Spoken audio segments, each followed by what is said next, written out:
Hola, soy Fernando Vivas y estoy de vuelta luego de unas vacaciones en Cuéntame Otra en el programa número 20. Y este programa con una cifra redonda, yo lo quería dedicar a una recapitulación de lo que va del humanismo, con un invitado muy especial que es Hugo Neira. Pero Hugo Neira se ha ido de viaje a dictar un curso en el extranjero. Para mí es uno de los intelectuales más importantes y él apoyó, aunque todo parecía indicar lo contrario, a Keiko Fujimori. Y fue la única persona que me hizo dudar de preferir a Humala por sobre Keiko Fujimori. Por eso quería conversar con él y confrontarlo con la realidad de su vaticinio, de su apuesta, a ver si se equivocó o no. Pero en fin, se tuvo que ir al extranjero y me ha mandado una carta con unas líneas donde le preocupa mucho la situación que está pasando en Conga, como un presidente sin partido, que es Humala. Y ahí está pues el problema, que tenemos presidentes que ganan las elecciones, presidentes que gobiernan no necesariamente de acuerdo a sus promesas en la candidatura. Esto que se dice, ¿no? Que los presidentes en campaña hacen campaña para la izquierda pero gobiernan para la derecha. Es una manera de decir que en realidad los presidentes de los últimos tiempos, salvo Alan García, que tenía un partido sólido, pero Toledo es un buen ejemplo, y por eso ha habido una alianza de ambos, de Toledo y de Humala en la campaña, una alianza que oficialmente no está disuelta. Hay algunos técnicos que, si no en nombre del toledismo, por sí solos han terminado apoyando a Humala, como Curburneo. Estos presidentes que no tienen un partido sólido, que acaban siendo caudillos, pero caudillos sin la vocación o fuerza o solidez autoritaria de otros tiempos, de otras latitudes, se ven pues con serios problemas, ¿no? Acá tenemos a un presidente y un gobierno que se está dejando encimar por una autoridad y un movimiento regional que está cuestionando lo que hasta ahora, en los últimos 3 gobiernos, ha sido la principal fuente de riqueza y la principal base del crecimiento económico del país, que es la explotación minera, ¿no? Y que se ha convertido en el eje de la hoja de ruta de Ollanta Humala, aunque eso no estaba anunciado en la gran transformación. Entonces, bueno, Hugo Neira, en una carta que me ha enviado, me dice que esto le preocupa bastante y ve que este gobierno debilitado de un presidente sin partido, o sea, sin un partido que esté allá en Cajamarca y en todos los países donde hayan conflictos, trabajando por la causa, con la gente, ¿no? Para replicar, ¿no? A las posiciones opositoras. Bueno, este presidente sin partido no está dando una respuesta política, está dando respuestas administrativas y desesperadas, ¿no? Con Gaba, bueno, pues ahora se suspende, ¿no? Entonces aquí hay elementos para un análisis político que vayan al corazón, ¿no? y al talón de Aquiles del gobierno. Pero todo eso lo dejaremos para dentro de unas semanas con Neira y con otros invitados. Y ahora tengo un invitado ad hoc para este tema, Manuel Pulgar Vidal. ¿Qué tal, Manuel? ¿Cómo está, Fernando? ¿Qué tal?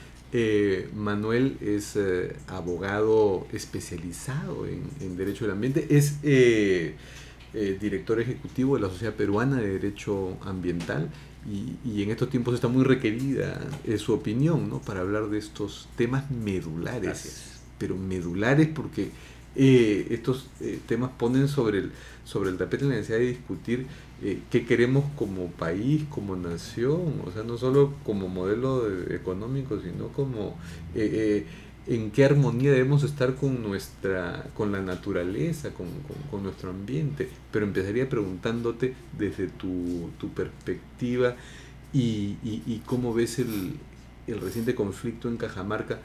¿Conga va? ¿No va nunca? ¿Qué es necesario para que Conga vaya? A ver, lo que pasa es que la respuesta a la pregunta Conga va no puede ser nunca lineal. No, Porque pero es un proyecto minero y podrían haber muchos congas a lo largo del territorio e intentar contestar si va o no los va. hay, los hay. Y los hay, y no nos va a permitir llegar al Pero fondo por eso del lo que quiero es que, problema. Sí. que proyectemos Conga A otras cosas. En realidad, a Conga otros. refleja varias situaciones o permite hacer varias reflexiones.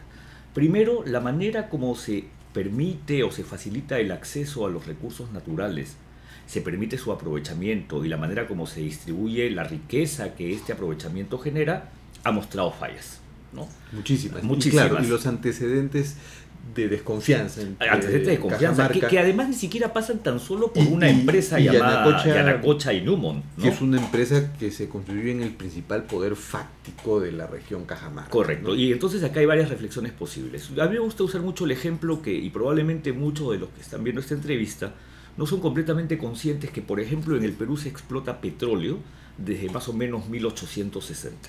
Y cuando uno va a las zonas de extracción petrolera, Negritos, La Brea, todas estas zonas que además han estado tan vinculadas a la historia, lo que ve son localidades pobrísimas. Y uno se pregunta, 150 años después, ¿cuánto de riqueza se distribuyó por lo menos al entorno de esas Yo localidades? que me estaba preguntando 20 años después de minería aurífera en Cajamarca, Correcto, Cajamarca es tercero o cuarto departamento más pobre del Perú, y tú me das con un ejemplo más contundente. Sí, O sea, claro, ¿no? regiones petroleras que tienen siglo y medio Siglo de y medio. explotación.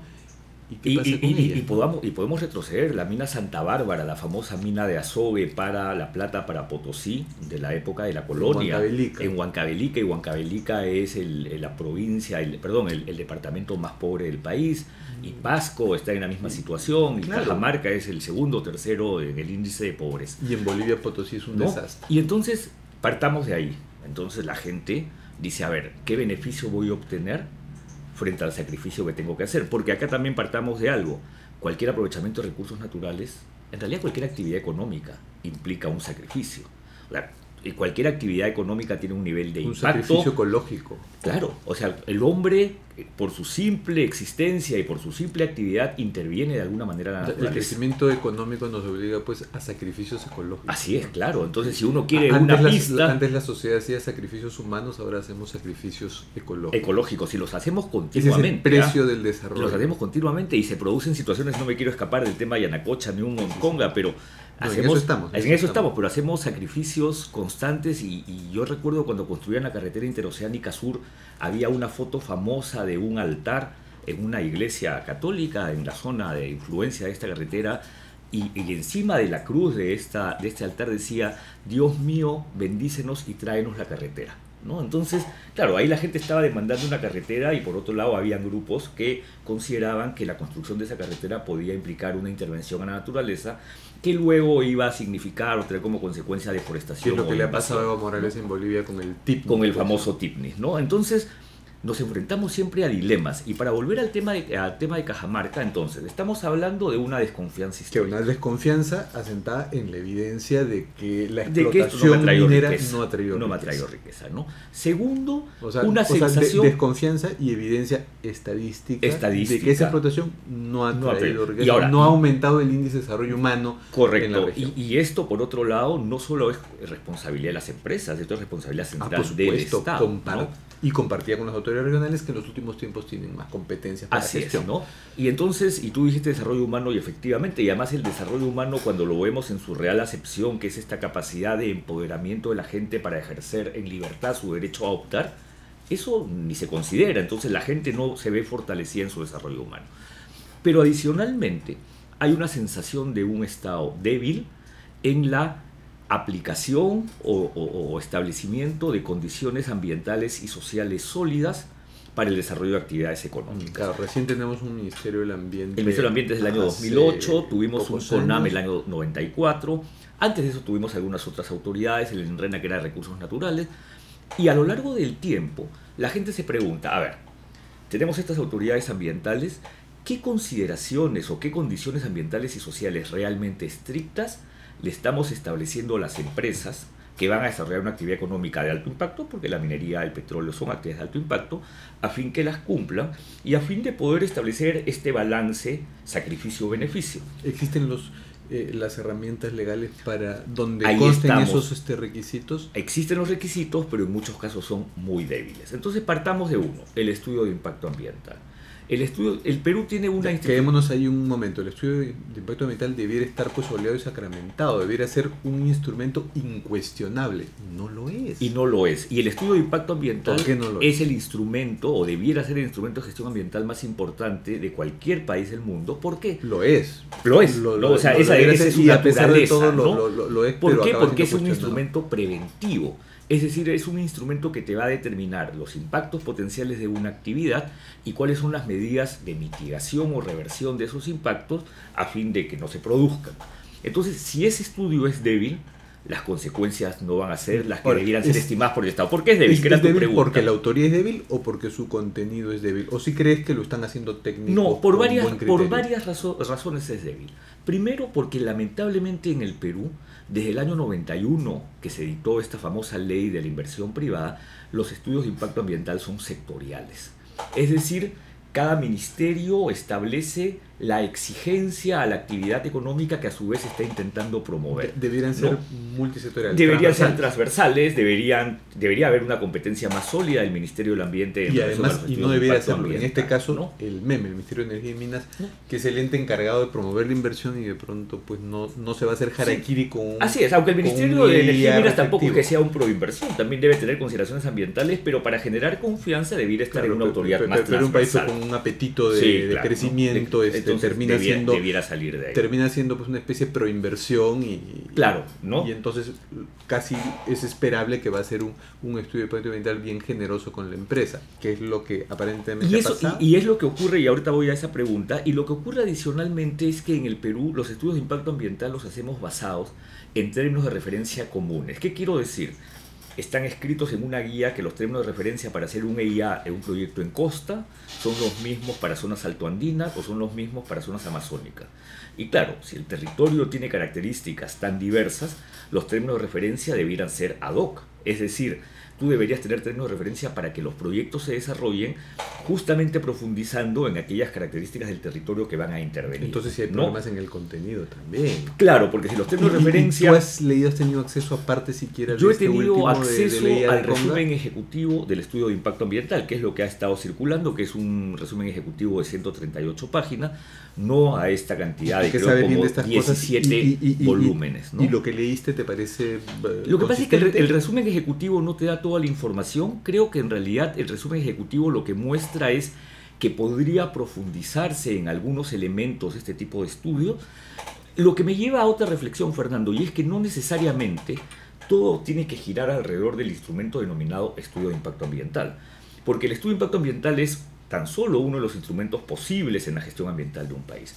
Pero si tú necesitas hacer, por ejemplo, estudios respecto a la calidad del agua o la conformación geológica del acuífero o la manera como se produce o cómo se abastecen las fuentes de agua, las cabeceras de cuenca, necesitas otro tipo de estudio. Encargas otros estudios. Debieras encargar otro tipo de estudio. Pero la ley solo te obliga a Así que es. tengas el Y EIA creo para que ahí poder también empezar a operar. estamos fallando, porque yo hace poco decía en una entrevista que seamos creativos. Si, por ejemplo, parte del problema adicionalmente es un problema social, ya no tan solo ambiental, es decir, un tema de distribución, un tema de inclusión, un tema de beneficio, obliguemos a que parte de estos estudios sea un análisis de entorno social y un plan de inclusión que eventualmente podría pasar por un ministerio tipo Entonces, el MIDES. ¿qué es lo que ¿no? estás planteando? ¿Que el EIA sea más complejo o que esté acompañado además Que el EIA de sea más otros? completo y me faltaba Que la tercera incluya, reflexión. que incluya Pero una a su especie de vez haya impacto estudio social, complementario. Que sea un EIA-S, estudio de impacto ambiental y social. Siempre lo tiene. Pero Ya. que en todo caso no nos quedemos tan solo en el EIA.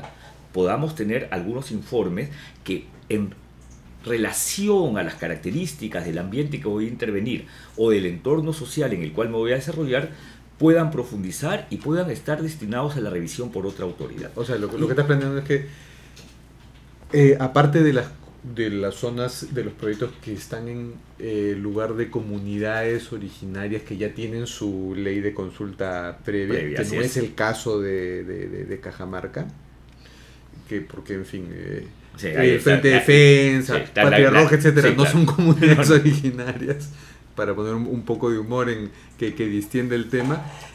Planteas que el estudio de impacto ambiental de alguna manera sí incorpore esos elementos similares de y profundice en de la aquellas... consulta y de la licencia social. Claro, además el estudio de impacto ambiental es un instrumento de gestión que está sometido a ciertos requisitos y condiciones para ser aprobado por el Estado. Y es el tema al que quiero entrar a continuación. Pero te quiero decir una cosa más, porque hablaste de licencia social.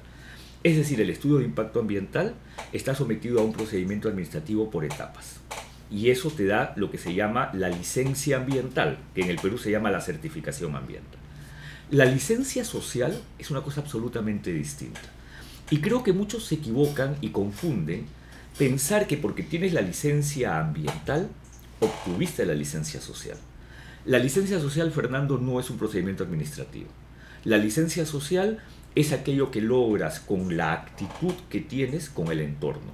Y tal como hoy día puedes tener licencia social, mañana la puedes perder. Estás hablando de la licencia social como un bonito concepto, pero no como un requisito formal. Es que nunca debemos mirarlo como un procedimiento administrativo. ¿Tú prefieres que la licencia social se mantenga? La licencia como un social es una concepto actitud empresarial que debe contener elementos tangibles, estudios, estructuras institucionales y elementos intangibles. Pero ¿no? sin burocratizar ese concepto, ¿sí crees que el estudio de impacto ambiental debiera incluir otros elementos, pero además acompañarse de otros estudios complementarios? Pero quiero volver al tema del estudio de impacto ambiental y a tu primera pregunta.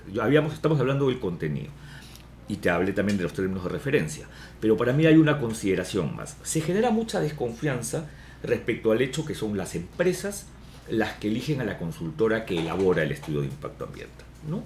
Sí, eventualmente puede ser real esa desconfianza porque la ciudadanía debe pensar que al haber esta selección directa, entonces te hacen un estudio de impacto ambiental ad hoc. ¿Cuál sería tu alternativa? Ahora, las alternativas que se están planteando son que en realidad sea el Estado el que seleccione o que sea una decisión aleatoria fruto de un concurso. ¿Qué área dentro del Estado? Sí. ¿El Ministerio de Energía? Debería ser en todo caso el Ministerio del Ambiente o una comisión o el OEFA quizás. Pero déjame completar la idea, porque sí, eso puede ayudar. Pero yo siempre he sido un convencido, Fernando, que lo que más va a ayudar no es quién selecciona a la empresa consultora, sino qué capacidad tienes para revisar el estudio elaborado. Porque si tú fortaleces la capacidad de revisión y no dejas pasar estudios mal hechos, entonces lo que vas a tener al final es un conjunto de consultoras que van a hacer estudios de impacto ambiental profundos con cargo a perder su capacidad de ser contratados para elaborar el siguiente. No sé si me sigues la idea. Sí, el punto es que el Estado tiene que fortalecer esa capacidad de revisar. Pero también hay que revisar la capacidad y la consistencia del estudio, porque no estaríamos condenados a una serie de estudios de impacto ambiental que son unos mamotretos baloteados por otras instancias. ¿Qué es lo que ha pasado? Y te voy a poner un ejemplo. El MINAM, en un documento mucho más pequeño, dice... Y te voy a poner un ejemplo de lo que sostengo. Muchos se han olvidado que hace poco tuvimos el problema de Tía María, ¿no? En Arequipa, en Islay. No sé si recuerden que hubo un conjunto de observaciones al estudio de impacto ambiental de Tía María.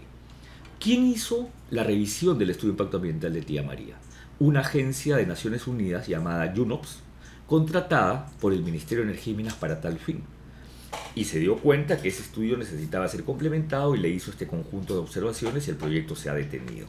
¿Qué mejoró en este caso? La capacidad de revisar con gente experta, con equipos multidisciplinarios, con formas que permite intercambiar información, que este estudio de impacto ambiental tenía debilidades. Pero cada caso se está resolviendo de una manera distinta. O sea, falta aquí adecuar la legislación para... Así es, para mejorar la capacidad de revisión de estos estudios y hacer que realmente malos estudios no pasen. Y la generación de estos estudios. Sí, podría mejorarse en ambas vías. Para resumir, el estudio de impacto ambiental tiene que seguir siendo la herramienta fundamental. Definitivamente. Debe encargarlo ¿quién? El Estado a través del Ministerio de Minas y del Ministerio de Ambiente. A ver, vamos a resumir. El estudio de impacto ambiental tiene que ser fortalecido, debe seguir siendo considerado el instrumento de gestión ambiental más importante de un país porque prevé y previene los impactos. Tercero, debe mejorarse los términos de referencia y estos deben ser ad hoc a la realidad en la que se pretende intervenir. Cuarto, puede venir acompañado de estudios complementarios que pueden estar sujetos a aprobación de otras autoridades para darle ese carácter de interdisciplinariedad. Quinto, el Ministerio del Ambiente o el OEFA eventualmente debieran ser quienes seleccionan a las consultoras fruto de un registro, el organismo de evaluación y fiscalización ambiental, sobre el cual podemos hablar también. Que es parte del ministerio. Es parte del sector ambiente, es un organismo técnico especializado del sector ambiente que está muy debilitado y debe ser fortalecido. No está supeditado al Ministerio del Ambiente. Es un órgano que tiene ciertas autonomías, pero responde a la política del sector ambiente, ¿no? Porque en la ley del Poder Ejecutivo, que es una ley que se dictó el año, si no me equivoco, si es 2007 o 2008, se crearon estas nuevas formas organizativas en el Estado llamados los organismos técnicos especializados. Pero ahí no puede haber una duplicidad. No, porque el OEFA debiera ser los dientes del sector ambiental, ¿no? Es decir, la autoridad de fiscalización, aquel que va y supervisa, aplica las sanciones y también aplica los incentivos, porque no pensemos que todo tiene que ser sancionado. Si hay buenas conductas deben ser incentivadas. Pero para terminar, y creo que era mi número 6 respecto a la IA, entonces hay que mejorar la capacidad técnica para que estos sean revisados. Eso sí, eso no significa que el Estado le va a delegar a un tercero la decisión final. De ninguna manera esa decisión final de aprobarlo o no aprobarlo está en el Estado. Si agarramos este paquete, fortalecemos el estudio de impacto ambiental, no es que ya solucionamos todo el problema, pero por lo menos podemos generar que se recupere la confianza en este instrumento. Además es indispensable un paquete así para los próximos proyectos. Así no vamos a estar otra vez supeditado pues a la noticia de que un paro aquí bloqueó carreteras y el Estado suspendió, como lo acaba de hacer en Apurímac. Pero yo tengo otra aproximación al problema de Conga, porque nos hemos quedado en la primera, que tiene que ver con el hecho que en el Perú se desarrolla minería desde antiguo, es decir, en el Perú desde las culturas prehispánicas, desde las culturas preincaicas, ya se hacía actividad minera y se hacía metalurgia, además habían ciertos procesos metalúrgicos. Entonces tenemos una historia de larga data en minería. Y luego ya en la República tenemos... La novedad no es la minería, la novedad es el ambientalismo. Sí, pero mira tú, que en realidad lo que quiero señalar es, y en la República hemos tenido distintos momentos de políticas mineras en el Perú. 1901 fue como que un gran hito, además a mí me encanta mucho la historia, hay que recordar esa época, saliendo de la Guerra del Pacífico, una norma muy promotora de la actividad minera porque había que reconstruir el país y a partir de eso las actividades económicas eran fundamentales. Luego 1950, otro hito en legislación minera, una norma de Odría, que es la que nos trae a estas antiguas operaciones mineras, la Cerro de Pasco Copper Corporation, la Marcona Mining, entre otros, ahí llegan las transnacionales. 1971, ley de Velasco, se nacionalizan las empresas mineras y lo que se genera básicamente son empresas mineras del Estado. Centro Min Perú, Minero Perú, Hierro Perú. Ahí el conflicto ideológico era la nacionalización. La nacionalización. No la protección del medio ambiente. Con una irresponsabilidad ambiental estas empresas del Estado, pues de aquellas, ¿no? O sea, claro. Yo siempre le digo a mis alumnos, yo dicto clases en la universidad, que a veces uno iba por la carretera central y veía una linda laguna multicolor en el camino, era la cancha arsénico, ¿no? O sea, el arsénico maltratado. Así era como operaban las minas. 1981, la ley actual, la minera de Belaúnde, modificada en 1991 por un decreto legislativo de Fujimori de fomento a las inversiones. Y ahí ya hay atisbos de preocupación ambiental, ¿o todavía? Por primera vez. Por primera vez, porque en realidad la regulación ambiental minera en el Perú se inicia con un capítulo del Código del Medio Ambiente del año 90, modificado el año 91 con esta ley de promoción a la inversión minera, y por primera vez se cuenta con un reglamento ambiental sectorial para minería el año 93, sobre el cual además hay algo urgentísimo. Seguimos rigiéndonos por ese reglamento ambiental minero del año 93, está desactualizado, es obsoleto y requiere urgentemente ser mejorado. Pero ¿a qué iba? Mucho de esta evolución de la minería se ha traducido en un esquema normativo que forma parte de lo que se denomina la tradición minera, que a la gente le da miedo. Lo señalo de esta manera. Si un ciudadano cualquiera va a Ingemet, lo que encuentra es el mapa del Perú dividido en cuadraditos. Son cuadrículas mineras. No significa que en cada uno de estos cuadraditos ya hay un derecho minero otorgado, o que en cada uno de estos cuadraditos ya hay alguien explotando. Se dice que todo está concesionado, pero y por eso es una lectura apurada. Es una lectura apurada, pero igual, si yo viese un cuadradito sobre mi residencia o sobre mi casa, te asusta, me asusta, claro, ¿no? Entonces ahí hay algo que hacer, porque en todo caso hay que intentar señalar que en realidad esto no significa que entonces vamos a concesionar el 100% del país y que vamos a poder hacer minería en todos lados. Entonces lo que me estás tratando de decir es que hace falta mejorar una organización territorial mineros, que deje bien claro qué es posible de concesionar y qué no. Así es. Y eso ahora no está claro.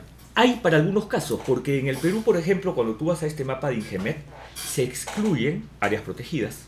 Todas las que son las reservas naturales. Que son básicamente los de uso indirecto, los parques nacionales, los santuarios nacionales, los santuarios históricos. Las ciudades, no, las zonas urbanizadas. Se excluye las áreas urbanas y de expansión urbana. Pero en esto hay una ley que es bien favorable para que los municipios señalen a la autoridad minera en qué zonas no debiera hacerse minería porque es una zona urbana o de expansión urbana. ¿Y sabes quiénes no cumplen? Los alcaldes. Sí. O sea, los alcaldes son los que tienen que enviar a la autoridad minera información georreferenciada para decirles, señor, aquí no se hace minería, y no lo hacen. O sea, yo a veces, y esto lo digo, eventualmente me corro el riesgo de ser criticado, pero pongámonos en los zapatos de la gente de Ingemet. Ellos son geólogos básicamente que están con una tarea del Estado de promocionar y otorgar derechos para una actividad. Y ellos necesitan que cada autoridad que tenga competencia y que tenga una capacidad de que una zona se excluya, la comunique. Si un alcalde considera que esta zona es de expansión urbana y aquí no debe haber minería, la norma dice que tiene que promulgar una ordenanza provincial, georreferenciar la zona y mandarla a la autoridad minera. Y la autoridad minera hay mucho que hacer con las obligada, autoridades regionales. ¿no? ¿Y tú piensas que hay que descentralizar algunas de estas decisiones o sería muy peligroso por ahora? En esta primera fase primero hay que terminar con el paquete. Yo creo que hay que terminar con el paquete, sí creo mucho en la descentralización. Yo no creo que sea, claro, hay distintas corrientes ideológicas en las regiones. Hay que mirar el paquete, pero hay que hacerlo conjuntamente. Yo creo que hay que traer a los presidentes regionales o ir a las regiones para conversar. Para ir terminando, tú como experto en derecho ambiental participas de una ideología, religión, te asusta el término ambientalista que cree que hay que vivir en armonía con el medio ambiente y protegerlo a costa de, más bien ya de otro tipo de sacrificio, algunas restricciones para la actividad industrial, por más importante que sea para el crecimiento. ¿Sientes que es un peligro que esta lógica, para ya poner un término más frío, de protección del medio ambiente pueda para algunos convertirse en una religión, en un principismo que los lleve a decir no a la minería conga y nada que se le parezca va? O sea, ¿sientes que hay un temor ahí? Yo últimamente estoy oyendo ya y leyendo en la red o oyendo autoridades que dicen no, la minería mata y definitivamente queremos pues, y ya su utopía es un país pues pastoral, ¿no? Donde las vaquitas y los pastos estén donde podría estar rindiendo una mina a plena capacidad instalada. Sí. Mira, ¿no sientes ahí un serio peligro? Yo creo, y ayer escuchaba a Javier Torres de SER hablar sobre este tema, y él decía, eliminemos visiones idílicas, ¿no? O sea, las visiones idílicas de cualquier actividad económica es destructiva, o que las comunidades todas viven en armonía con la naturaleza. Yo leí un ensayo brillante de Michael Crichton, que es un importante cultor de la ciencia ficción, sobre, y ya el ensayo tiene muchos años, sobre el ambientalismo como una nueva religión. Es cierto, y esto de que hay que defender el agua equivale pues hay que defender la vida de la religión católica, que está frenando muchas de las reformas importantes que hay que hacer en el Estado y en beneficio pues de la planificación familiar. Entonces puede pasar lo mismo. Pues, esto de defender la naturaleza y el agua como el principio de la naturaleza puede llevarte a decir un no rotundo. Sí. Yo no creo en posiciones extremas que además lo que hacen es pensar que tenemos que excluir. Yo soy más un convencido que lo que tenemos que trabajar es en intentar compatibilizar. Y armonizar. ¿No? Armonizar. Porque el mineral también es natural y es una forma de armonizarnos con ese mineral. Así es. Además, más que la minería, quienes más han la actividad que más ha trastocado el medio ambiente y el paisaje ha sido la urbanización. Es la urbanización. Que tiene que ver con el crecimiento demográfico. Y sigue siendo. Dejemos de multiplicarnos como conejos y crecer las ciudades, y ese sería el mejor beneficio para el medio y por eso ambiente. quería contestar tu pregunta diciendo, no creo en estos extremos, creo que hay que armonizar, pero creo que por otro lado, lo que está ocurriendo en el mundo es una gran discusión sobre los modelos de crecimiento. Eso sí está pasando y es interesante porque es un debate que está obviando a las ideologías, ¿no? En España los indignados sacaron a la izquierda y metieron más al centro o a la derecha. En otros votan a la derecha y meten a la izquierda. O sea, en este tema de indignados, en este tema de reclamos ambientales, en este tema de reclamos por mayores beneficios, hay un serio cuestionamiento al modelo de desarrollo. Y creo que todo esto se ve fuertemente influido por lo que es un reflejo de un modelo que no está funcionando, el cambio climático. O sea, si seguimos con actividades económicas que son altamente destructivas del ambiente en el planeta, no me estoy refiriendo a ninguna actividad en particular, el planeta no aguanta, ¿no? Y nos da como resultado eventos climáticos extremos. Entonces, sí creo que el mundo está pasando por un debate sobre modelo de desarrollo. Claro, pero ese debate no puede ser con principismo, con exclusiones absolutas de otras actividades en beneficio de otras. Definitivamente no. Nuevamente creo que hay que compatibilizar, creo que hay que armonizar y creo que hay que ir al diálogo. Y el derecho ambiental, no por ambiental, se va a cerrar a esas posibilidades, a esas armonías y a ponerle los límites sanos, convenientes a la actividad minera, pero no negar su... Así es. Además, recordando que el derecho ambiental no es un derecho que regula la naturaleza. La naturaleza no puede ser regulada por el derecho. Regula las conductas humanas que pueden generar un nivel de afectación a la naturaleza, que es absolutamente distinto. Entonces, estos elementos de principismo, de no toquemos nada, dejemos todo como está, no es algo que podamos sostener en el tiempo, ¿no? Ok. Bueno, muchas gracias por la conclusión. Y algo último, y una curiosidad personal. Tú eres pariente del sabio filósofo Javier Pulgar Vidal, que fue el que teorizó sobre las regiones sobre naturales. Las 8 regiones. Sí, Javier ya falleció tanto él como mi papá, el hermano mayor de mi papá, ¿no? Era una familia de 8 hermanos, Pulgar y Vidal, Javier el mayor, mi papá Pedro el menor, y lindos recuerdos de Javier de cuando éramos niños, porque era una persona con la cual salíamos mucho a pasear al campo y siempre llevaba un altímetro y nos enseñaba. Yo recuerdo mucho cuando uno pasaba, porque la chala, no sé si recuerden los que han llevado las clases de geografía, de 0 a 500 metros la chala es donde estamos, y de 500 a 1100 la yunga, ¿no?